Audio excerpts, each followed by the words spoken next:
Hey, it's Hunt. You found Hunt on Saints. We're talking black and gold football.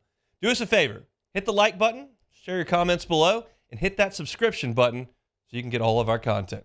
Enjoy. Let's head back to the Jim's Firearms Hotline. Sharief Ishaq, WDSU down in New Orleans. Saints get a huge shutout win over New England. Have they figured it out, Sharief?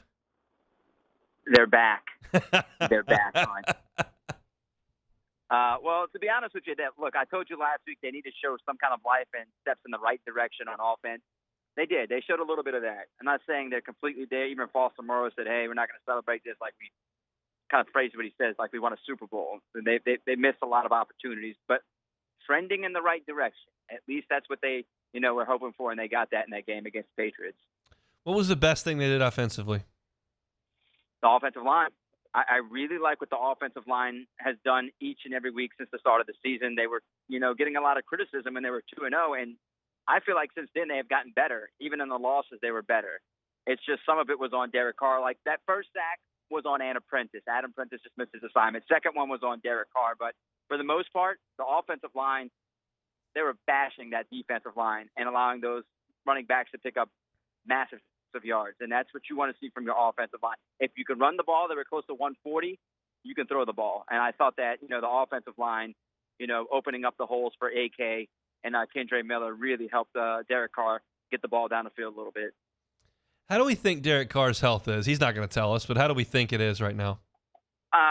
Speaking to a guy who deals with, shoulder injuries, he said it should be better by week 3, and this is week 3, and it looked better last week than it did against the Buccaneers. So I expect it to be close to 100% this week when they go to the Houston Texans. He missed a couple throws. I mean, on the first drive, he missed Chris Olave. He threw it high. If Olave doesn't tip it, it probably gets picked off. And he threw another one there later in the game to Michael Thomas that kind of sailed over his head. But for the most part, I thought he was all right. I thought he did good. He was obviously much better than that game against Tampa Bay. Can only go up from there. But I thought he did, a good job going through his progressions and, throwing the ball to all levels of the field. And, that's a step in the right direction once again. And that includes for Derek Carr. Look, Pete Carmichael's been under fire for a good bit for the last 4 weeks, and obviously they were better this week. Did this take a little pressure off of him? No, he's been under pressure since last season. Yeah. But yes, he knows he's been under pressure, and he says he accepts all the accountability and all the and everything thrown his way. Yeah, a little bit. It's off. It's off a little bit, but you know how it is, Hunt. Show me you can do it again, and show me you can keep doing it. And I'm excited to see where this offense can go. If that's a little taste of what they have, but they're all healthy for the most part. The entire offense is healthy. You have zero excuses to score 9 points at home against Tampa Bay. So I think they're going to be trending in the right direction.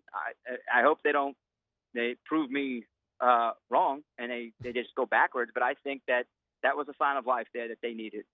Got Alvin Kamara in the end zone. He's now the Saints' all-time touchdowns leader. Where does he rank among Saints offensive players all time? Certainly Breeze is at the top of that discussion, but where's Alvin Kamara fit in? Oh, he's in there. He's certainly in the top 5. I mean, that's an amazing question. I think a lot of people have floated that question around. You talk about him, you talk about Alvin, you talk about Deuce McAllister, Drew, Marcus Colston, who probably didn't get enough recognition because he never made any Pro Bowls. And that's the type of guy. Willie Rowe, if you want to throw offensive lineman there, Jari Evans. So he's, I know you just don't want to talk about skill players, but you got to throw like the guys Jari Evans and Willie Rowe in there for sure for what they did. But yeah, he's in there. He's in that top 5 or 6. But if you're going just skill players, yeah, I mean, top 5. I mean, considering what he's done since he's been here since 2017, kickoffs, plays essentially in the slot, running back, he could do it all for this team. All right, let's talk about the defense. They pitch a shutout. They score a touchdown. Baker got after him a little bit 2 weeks ago, but that was kind of back to normal. I don't know that New England's going to set any offensive records in the positive column this year, but that was refreshing from the defense.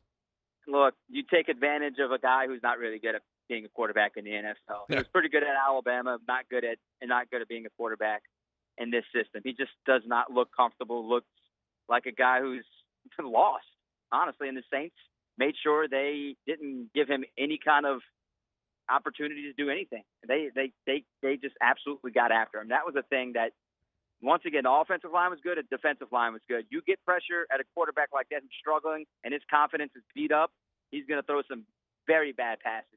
Quite a few passes that went short, that sailed his receivers. He was getting hit.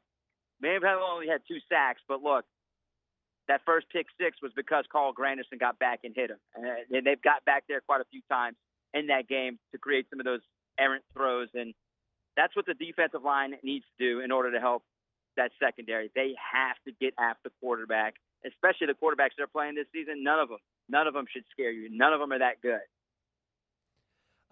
People have lamented Trey Hendrickson getting away over the last few seasons, and certainly frustrated with some of the guys like Davenport on the defensive front. And all of a sudden you realize, they have something in Carl Granderson. How do you describe his run through this organization and how he's playing right now? Undrafted, and he is a guy that has ascended each season. He continues to bump up each and every year with his play. It's not just the pressures. He gets back there on running backs. He's got some TFLs. That's the thing with him. You can get back there and hunt down some of the running backs in the backfield, and that's what the most impressive thing about him is. The pressures are great in getting sacks, but if you're able to chase down some of the fast running backs in the NFL, you're going to niche out a really good career.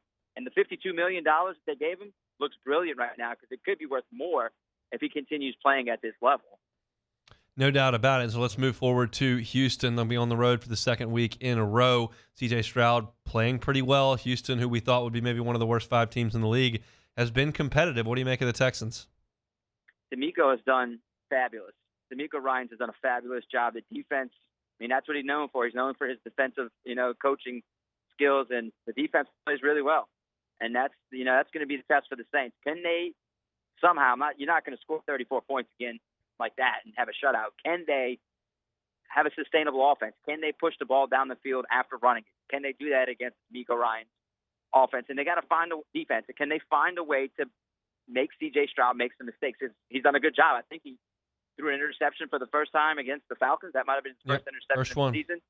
Yes, it just goes to tell you he takes care of the football. Are they going to disguise some of their coverages? Are they going to give him different looks in order to fool him? And I think that's what they need to do. But once again, get after him. You've got to get after him. He's a good pocket passer, and he can move the pocket a little bit. That's the guy that you want to get after. You want to build your confidence even more after last week, you go after him and disguise it somehow. But that is the key to me. Can you get to C.J. Stroud? Even forcing punts. You get one turnover, great. Forcing a lot of punts, just as good. So it's a challenge. It's on the road. The Saints are favored 2.5 points, but the odds makers have been wrong quite a few times this year when it comes to the Saints. So I think they just have to go on that formula they had last week with the Patriots and just be as balanced as possible on offense. You've got to get AK going. Let's go big picture here. You had your preconceived notions before the season started of the NFC South and of the Saints. Now that we can look back on a month of football, where do you think the Saints position themselves in the South? I still think they're the better team. I think that was a one-off loss to the Buccaneers. I just think Carr wasn't healthy. It was a bad game plan. It was too many throws near the line of scrimmage. You can't beat teams that, defenses like that who are quick along the line of scrimmage. I still think the Saints are the best team in the NFC South. They have the most talent, all-around talent, of all the teams in the NFC South. And in my opinion, I still think they're going to win it. I think 10 wins. 10 wins will win the NFC South. I know the teams all have 3 wins except for the Panthers, but all around, I think they have the better talent. It's just my opinion. It may sound like I'm a homer, but I think they have, from top to bottom, the best talent. Hey, it's on. Thanks for watching Hunt on Saints. Before you leave, help us out a little bit. Hit that like button, leave your comments in the section below, and hit that subscribe button so you get all our content right here from Hunt on Saints. We'll see you next time.